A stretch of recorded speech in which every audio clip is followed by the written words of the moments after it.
Hello everyone, আসসালামু আলাইকুম। আশা করি সবাই ভালো আছেন। তো ইউকেতে যারা পড়তে আসতে যাচ্ছেন তাদের আইএলটিএস স্কোর দরকার আন্ডার গ্র্যাজুয়েট প্রোগ্রামে 6 to 6.5, অ্যান্ড যারা পোস্ট গ্র্যাজুয়েট প্রোগ্রামে পড়তে যাচ্ছেন তাদের আইএলটিএস স্কোর দরকার 6.5 to 7। যারা আইএলটিএস রিডিং অ্যান্ড লিসেনিং ভালো করতে চাচ্ছেন তাদের জন্য আমি একটা বেস্ট চ্যানেল সাজেস্ট করব। আপনারা ইউটিউবে গিয়ে চ্যানেলটা সার্চ করবেন আসাদ ইয়াকুব নামে। ওনার চ্যানেল থেকে আপনারা রিডিং অ্যান্ড লিসেনিং সব টিপস অ্যান্ড ট্রিক্স ফলো করতে পারবেন। উনি বেস্ট একটা টিচার ওয়ার্ল্ডের মধ্যে। আমি ওনার চ্যানেল দেখে অনেক ইমপ্রুভ করেছি আমার লিসেনিং অ্যান্ড রিডিং। তো এটা আমি আসলে আমার নিজের এক্সপিরিয়েন্স থেকে আপনাদের সাথে শেয়ার করছি।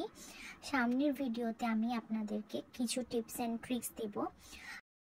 নেক্সট ভিডিওতে আমি আপনাদেরকে জানাবো টিপস অ্যান্ড ট্রিক্সগুলো কিভাবে আপনারা মডেলগুলোতে ভালো করবেন।